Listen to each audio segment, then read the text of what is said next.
Alors l'électromobilité, en fait, c'est le fait de se déplacer en transport en commun qui sont alimentés par des batteries et qui utilisent un moteur électrique. L'avantage, c'est déjà à l'exploitation, on ne pollue plus.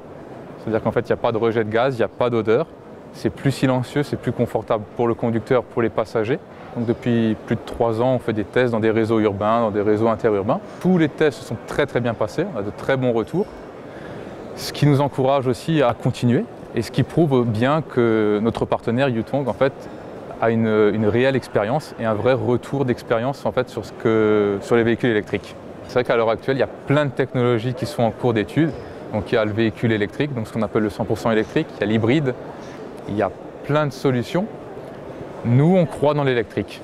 On pense que c'est vraiment ce qui reste de plus simple et avec l'évolution de la technologie qui pourra en fait devenir très intéressant et concurrencer tous les autres marchés. Donc à l'heure actuelle, il y a quelques contraintes au niveau de l'autonomie, au niveau de l'utilisation, au niveau du prix. On voit tout ça se rationaliser avec les années. La technologie batterie évolue très rapidement et ce qui permettra dans un avenir proche à pouvoir, à équivalence, faire les mêmes kilomètres en électrique qu'en thermique.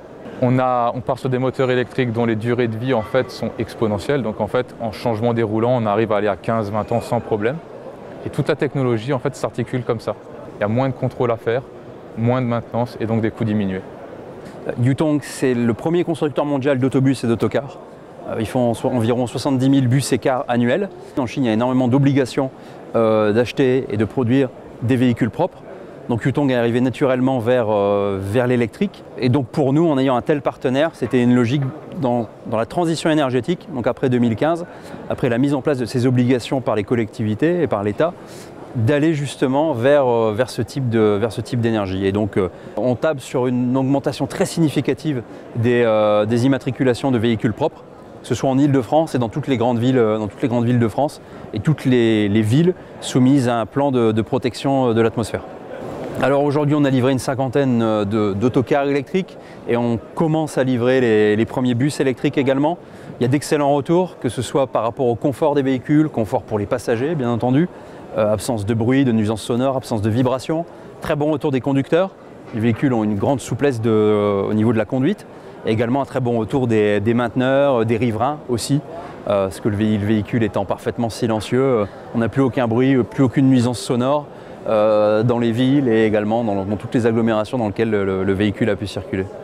Pour la plupart des utilisations, que ce soit des bus ou des cars, les infrastructures sont dans le dépôt. Donc ce sera, on va dire, aux transporteurs à développer toutes ces infrastructures de charge dans le dépôt. Nous, on accompagne également tous nos clients pour l'adaptation de toutes ces infrastructures au dépôt. Que ce soit au niveau des chargeurs, au niveau de la stratégie de charge, le dimensionnement des infras, le travail avec des sociétés d'ingénierie et de génie civil aussi pour construire toutes ces infrastructures. Le but, c'est de se faire connaître, montrer qu'on est capable d'intervenir sur différentes activités, différents types d'énergie, qu'on est prêt aussi sur la transition énergétique, montrer que l'électrique, c'est pas simplement « ah oui, plus tard on aura des véhicules électriques ». Non, ça existe. Ça existe, ça fonctionne, c'est efficace et c'est disponible tout de suite. Le meilleur moyen pour les clients de se rendre compte de l'efficacité et du bien fondé de ce matériel, c'est de l'essayer. On a testé le bus électrique, le Yutong électrique exactement. C'est un véhicule qui est quand même je dirais, exceptionnel parce que bon, à La Réunion, il n'y en a pas pour l'instant. Mais je pense que les tests ont été concluants. Je pense qu'on pourrait à l'avenir, dans un avenir peut-être très proche, en avoir à La Réunion.